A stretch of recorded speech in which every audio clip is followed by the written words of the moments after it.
The mystery of the Oracle of Delphi. Ancient wisdom or deception. The Oracle of Delphi, located in ancient Greece, was one of the most revered and mysterious sources of divine wisdom in the ancient world.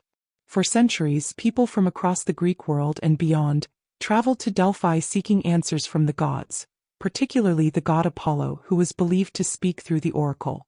But what was the Oracle of Delphi? Was it truly a divine channel, or could there have been a more earthly explanation for the prophecies? Let's dive into the mystery of the Oracle of Delphi. The origins of the Oracle. The Oracle of Delphi was situated at the foot of Mount Parnassus, a place sacred to Apollo, the god of prophecy, music, and healing.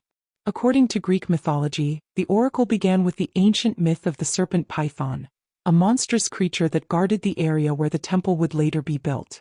The story goes that Apollo, as a young god, slayed the serpent Python and took control of the site, claiming it as his own sacred ground. Apollo, in his role as a god of prophecy, decided to establish an oracle here, where his divine wisdom would be channeled. The oracle itself was a woman known as the Pythia, named after the serpent that Apollo had killed. The Pythia would sit on a tripod, inhaling vapors that rose from a chasm in the earth, and then deliver prophecies in a trance-like state. In ancient times, the oracle was regarded as the most powerful source of divine wisdom, sought by kings, warriors, and common people alike. The role of the Pythia. The Pythia, the priestess who served as the oracle, was believed to be the voice of Apollo. She was often described as a woman in a state of divine ecstasy, delivering cryptic answers to the questions posed to her. Those seeking prophecies would approach the temple and ask their questions, often with elaborate rituals in place. But how did the Pythia deliver her answers? Ancient texts suggest that the Pythia would enter a trance-like state, often induced by inhaling vapors from the earth. This is where the mystery deepens. Some historians believe that the vapors were actually a natural gas, such as ethylene, that could cause a state of delirium and hallucinatory visions.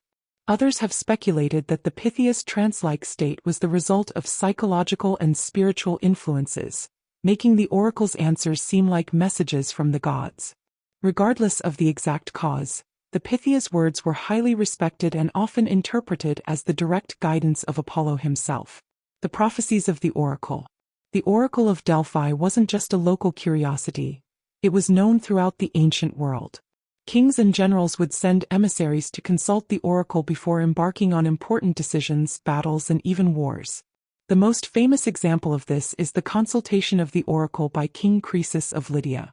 Croesus, known for his immense wealth, sought the oracle's advice before going to war with Persia. The oracle told him, "If you cross the river, a great empire will be destroyed."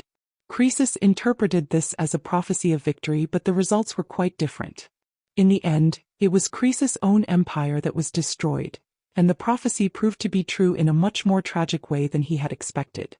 Another famous consultation of the oracle occurred before the Battle of Salamis, when the Athenians consulted the oracle regarding the outcome of the Persian invasion.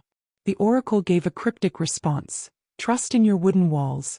The Athenians, after much debate, interpreted this as advice to rely on their navy, which ultimately proved to be the key to defeating the Persians at the Battle of Salamis. However, the cryptic and often ambiguous nature of the oracle's responses led to a great deal of interpretation and debate. Was the oracle truly a divine source of wisdom, or was it simply a clever game of ambiguity, where people found what they wanted to hear? The Pythia's trance. Natural or supernatural? One of the most intriguing aspects of the Oracle of Delphi is the trance-like state the Pythia was believed to enter while delivering her prophecies.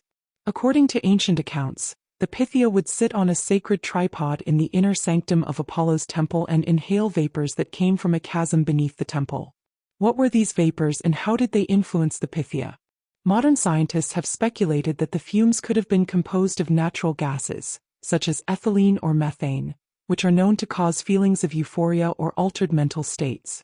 Some believe that the vapors could have induced a state of trance in the Pythia, allowing her to deliver what seemed like prophecies from the gods. This theory was popularized in the 20th century after several studies showed that the area around Delphi is rich in natural gas deposits. It's thought that these gases might have been a key element in the oracle's trances. However, this theory remains speculative. Some still argue that the Pythia's trance-like state was not caused by gas but by psychological or spiritual forces, as the atmosphere of sacred rituals, prayer, and devotion could have induced a state of altered consciousness. The decline of the Oracle. The Oracle of Delphi flourished for over 1,000 years, but by the time of the Roman Empire, its influence began to wane. With the rise of Christianity and the decline of traditional Greco-Roman beliefs, the oracle's power started to diminish.